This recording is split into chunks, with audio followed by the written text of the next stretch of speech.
बारामती पोटनिवडणूक लढवणार काँग्रेस ठाम होती, पण आज अचानक राज्यामधील नेत्यांनी आम्ही माघार घेणार असल्याचं जाहीर केलंय.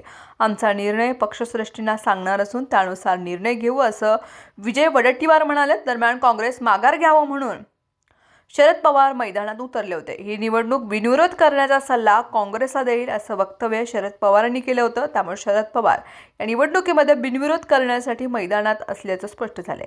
काँग्रेसचे निर्णय हे वरिष्ठ पातळीवरती होतात, त्यामुळे त्यांनी थेट काँग्रेसचे प्रदेशाध्यक्ष मल्लिकार्जुन खरगे यांच्याशी संपर्क साधला. खरगेंना फोन करत पवारांनी ही निवडणूक बिनविरोध व्हावी अशी अपेक्षा व्यक्त केली. त्यावेळी खरगेंनी काँग्रेस माघार घेईल असं आश्वासन शरद पवारांना दिले. तसेच राज्यामधील नेत्यांनी देखील दिल्लीमधील वरिष्ठांना लोकभावनेचा आदर करत ही निवडणूक न लढण्याचंही कळवलं आहे.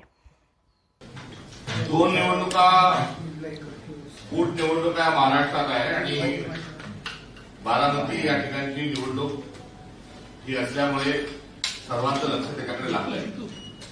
भारतातच महाराष्ट्रातच नव्हे तर भारतात देखील या पोटनिवडणुकीची चर्चा आहे. एक वैचारिक भूमिका म्हणून काँग्रेस पक्षाने त्या ठिकाणी भारतीय जनता पक्षाशी असणारा विरोध, भारतीय जनता पक्ष लोकशाही विरोधात, संविधान विरोधात जे कार्यरत आहे त्याचा विरोध हा करत असताना आणि सोबतीला निवडणूक आयोग हा देखील भारतीय जनता पक्षाची बी टीम झालेली आहे आणि फ्री अँड फेअर इलेक्शन हे होत नाही, तर दुसरीकडे राजकीय दृष्टिकोनातून देखील वैचारिक लढाई निवडणुकीच्या अनुषंगानं हे लढू दिला जात नाही. या बाबीच्या पार्श्वभूमीवर बारामती या ठिकाणी आम्ही निवडणुकीत अर्ज भरलेला होता.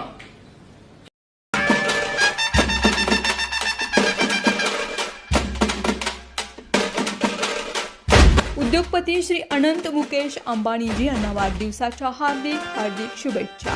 श्री अनंत अंबानी यांच्या वाढदिवसानिमित्त सोलापुरात समाजसेवेचा महाउपक्रम 5,000 घरात देणार अनंत आनंदाचा शिदा. शहरात 14 ठिकाणी होणार अन्न शिक्षण आरोग्य उपक्रम. शुभेच्छुक शिखर पहाडिया फाउंडेशन सोलापूर.